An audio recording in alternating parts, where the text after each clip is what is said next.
Straight.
Section ఉంటుంది ప్రధానంగా జిల్లాలోనే, మొత్తం జిల్లా అంతా. మొన్ననే కలెక్టర్ గారు మళ్ళీ దాన్ని రివైజ్ చేసి చెప్పాడు. సో 144 సెక్షన్ ఉంది అంటే అర్థం ఏమంటే ఎవరు కూడా పబ్లిక్ 5గురికి మించి గుంపులు ఉంటారు. మరి ఇప్పుడు జాతరలు ఎంతమంది ఉంటారో మీకు తెలుసు. మరి ఇంతమంది జాతరలు వచ్చినప్పుడు 144 సెక్షన్ ఏమవుతుంది? సో 144 సెక్షన్ అనేది గ్యారంటీగా ఉంటుంది కాబట్టి పొరపాటున ఏదైనా జరిగినా మేము సివియర్ యాక్షన్ తీసుకోవాల్సి వస్తుంది. ఒకవైపు పోలీసులు ప్రజలకు వెసులుబాటు కల్పిస్తూ వాళ్ళు ఏదో ఉత్సవం చేసుకోవాలని వస్తుంటే మేము మీకు సహకరించాలని చెప్పేసి మా ఏర్పాట్లు మేము చేసుకుంటాం. దాన్ని వ్యతిరేకించి మేమేదో డ్యాన్సులు చేసుకుంటాము, లేకపోతే ఇంకోటి చేస్తాము, లేకపోతే ఇంకేదైనా డీజేలు పెడతాము, ఇవన్నీ అంటే అవి ఏమి పర్మిషన్ ఇవ్వరు. కాబట్టి మామూలుగా సాఫీగా జరుపుకోవాలా. చెప్పాలంటే టోటలీ చట్ట వ్యతిరేకమే. ఎలక్షన్ కమిషన్ దృష్టిలో ఇంతమంది జనం గుమిగూడడం అనేది వ్యతిరేకమే చట్టం దృష్టిలో. కానీ ఇది ఒక సంస్కృతి సాంప్రదాయం అనేది ఎన్నో సంవత్సరాలుగా వస్తుంది కాబట్టి దాన్ని మనం కూడా ఏం చేస్తామంటే చూసి చూడకుండా ఊరికే ఉంటాం. అట్లా అని చెప్పి ఊరికే ఉన్నారు కదా అని చెప్పేసి వాళ్ళు ఏది పడితే అది చేస్తామంటే ఒప్పుకోరు.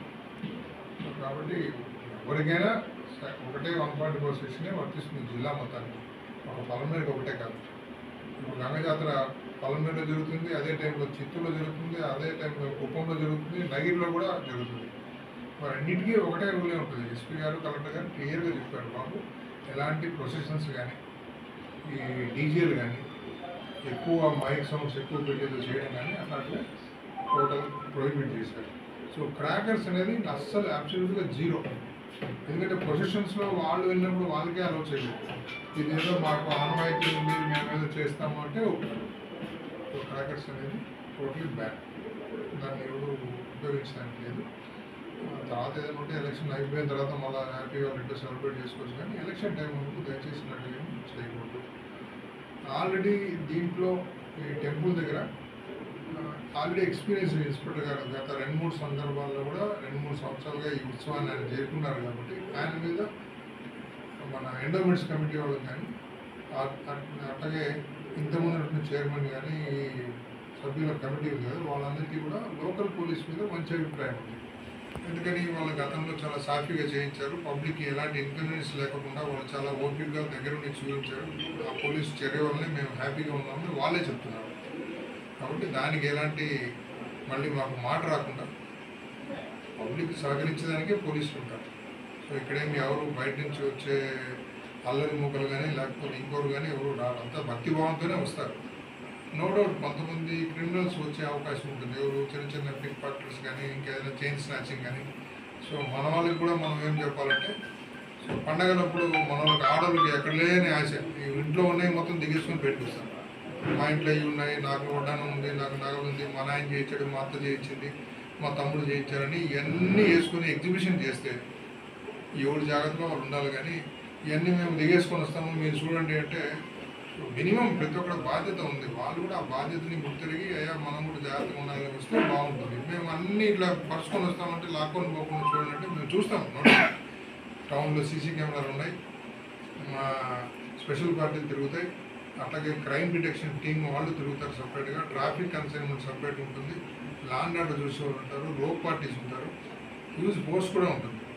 ఫోర్స్ లేదు అనే మాట లేదు, గ్యారంటీగా ఉంటుంది, కానీ ఎఫెక్టివ్గా చేస్తూ ఉంటారు. సో దానికి పబ్లిక్ కూడా కొంచెం సహకరించి వాళ్ళు కోఆపరేట్ చేస్తే ఈజీగా ఎలాంటి చిన్న అఫెన్స్ కూడా జరగకుండా అందరూ భక్తిభావంతో ఈ జాతరని పలానాలు చూస్తే 2 వీలర్స్ థెఫ్ట్ ఎక్కువ జరిగింది సార్ ఈ మధ్యకాలంలో. సో దానిపైన ఏదైనా ప్రత్యేకమైన సద్యం పెట్టినారా అంటే 2 వీలర్ థెఫ్ట్కి సంబంధించి? మనం ప్రస్తుతానికి జాతర నుంచి మాట్లాడుతున్నాం. అవును సార్, జాతరలో జరిగే అవకాశం ఉంది కదా సార్. జాతరలో కానీ దానికి సపరేట్గా క్రైమ్ టీమ్ ఉందని చెప్పాను కదా, సో వాళ్ళు వీళ్ళ మీద నిఘా పెడుతుంటారు ఏది చేసినా. సో వాళ్ళు మనం తెలిసిన వాళ్ళందరినీ ఇంతకుముందు ప్రీవియస్ హిస్టరీ అంతా ఒకసారి వెరిఫై చేసి వాళ్ళు ప్రివెంటివ్గా మనం వాళ్ళ మీద మైండ్ ఓవర్ చేయించి వాళ్ళని చూస్తాం. ఇబ్బంది దాని నుంచి వడిగాల్సి పడుతుంది. ఇటు వచ్చి పబ్లిక్ కొంత ఒకరి మీద కూడా తోసుకోకుండా అమ్మవారిని అందరూ తాకాలని ఉద్దేశంతోనే వస్తారు. సో తాకే అవకాశం అందరికీ కల్పిస్తాం. మరీ మీద పడిపోతామంటే కొంచెం ఇబ్బందిగా ఉంటుంది. అదొకటి కొంచెం పబ్లిక్ వాళ్ళే గమనించుకోవాలి.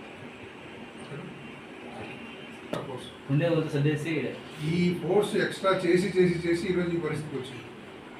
పోలీస్ స్టేషన్లో ఎంతమంది సిబ్బంది ఉంటారో వాళ్ళతోనే ఈ పనులన్నీ చేయించాలా. అది ఎప్పుడో మానేసి 24 గంటలు స్పెషల్ ఫోర్సు, టాస్క్ ఫోర్సు, ఒక్కలో ఫోర్సు ఇవన్నీ తీసుకొచ్చి పెట్టి ఉండేటోడు పనిచేయడు. సో ఉండేటోళ్ళలో 10 మందే పనిచేయాలి. వాళ్ళు చేస్తే చాలు ఊరికి, అంతకన్నా ఎక్కువ అవసరం. ఇది చిన్న టౌన్, 20,000 మంది అంటే అది వెరీ నెగ్లిజిబుల్ ఫిగర్ అది.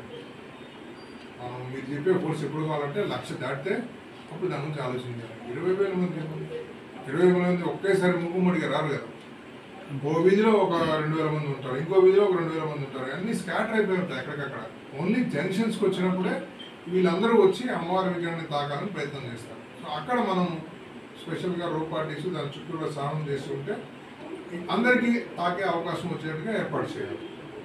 సో స్పెషల్ పార్టీలు, స్పెషల్ టీం అనేది లేదు. దాని నుంచి ప్రజలు కూడా మర్చిపోవాలి, అంటే మీరు వాళ్ళని ఎడ్యుకేట్ చేయాలి. ఓకే.